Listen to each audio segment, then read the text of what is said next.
کہ اس وقت دنیا میں جتنا جناب رسول اکرم صلی اللہ علیہ وسلم کی ذات اقدس کے حق میں بولا جاتا ہے اتنا ان کے خلاف بھی بولا جاتا ہے.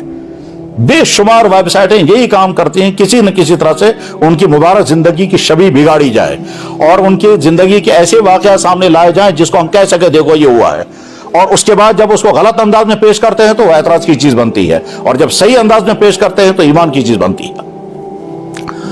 میرے بھائیوں, اللہ نے انسان کو عقل دی, اس عقل سے انسان زندگی کے بہت سارے کام کر سکتا ہے, لیکن کچھ کام ایسے ہیں کہ جو انسان اپنی عقل سے نہیں کر سکتا. اس میں سب سے بڑا مسئلہ جو ہے انسان اپنی عقل سے حل نہیں کر سکتا, وہ یہ کہ اس کائنات کا خالق و مالک کون ہے.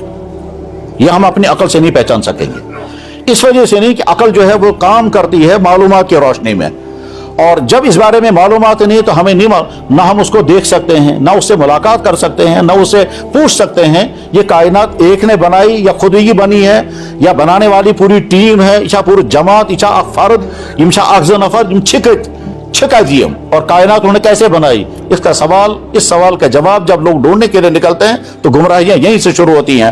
ایک بہت بڑا طبقہ کھڑا ہو گیا, وہ کہتے ہیں کائنات خود بخود بنی, ایتھیسٹ. دوسرا طبقہ یہ کہتا ہے ہمیں کچھ پتا نہیں کسی نے بنائی یا خود ہی بنی, تم گئے ایگنوسٹک, تم چاہو نا لا ادریہ, ہمیں کچھ پتا نہیں, نہ ہمیں معلوم ہے بنانے والا کون ہے, نہ ہمیں معلوم ہے خود بخود بنی, ہم کچھ نہیں کہتے. عشاق بہت بڑی جماعت, اور بڑے بڑے سکالر ہیں اس میں, بڑے بڑے آتھر اس میں ہیں, ایتھیسٹوں میں بھی اور ایگنوسٹوں میں بھی.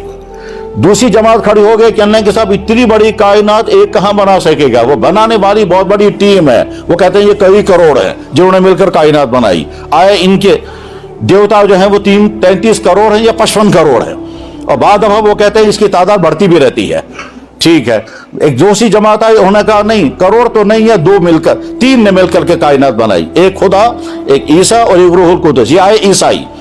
ایک اور جماعت کھڑی ہو گئی, انہوں نے کہا نہیں 2 نے مل کر بنائی ہے, ایک خیر کا پیدا کرنے والا, ایک شر کا پیدا کرنے والا. ایک کو یزدان کہتے ہیں, ایک کو اہرمن کہتے تھے, یہ ایران میں تھے. ایک اور جماعت آئی, انہوں نے کہا نہیں ہم کسی کو مانتے ہی نہیں, ہم خود ہی ہیں, آئے بدھسٹ. غرض یہ کہ دنیا کی قومیں جو گمراہیوں کا شکار ہو گئی, اسی سوال کا جواب ڈھونڈتے ہوئے گمراہی کے شکار ہو گئی, اور ہو جائیں گے لازماً, کیونکہ جب سورس نہیں انسان کے پاس ہے تو اپنی عقل سے جب سوچنے لگے گا تو پہنچ نہیں سکتا اس کے. اس کا حل اس کائنات کے بنانے والے نے کیا نکالا, حل اس کا یہ ہے کہ میں خود اپنی طرف سے ایک ٹیم بھیجوں گا, وہ ٹیم تمہیں بتائے گی میں کون ہوں. اس ٹیم کا نام ہے نبی. تو انبیاء علیہ الصلوۃ والسلام نے سب سے پہلا کام کیا, اس کائنات کے خالق و مالک کا پورا تعارف کرایا.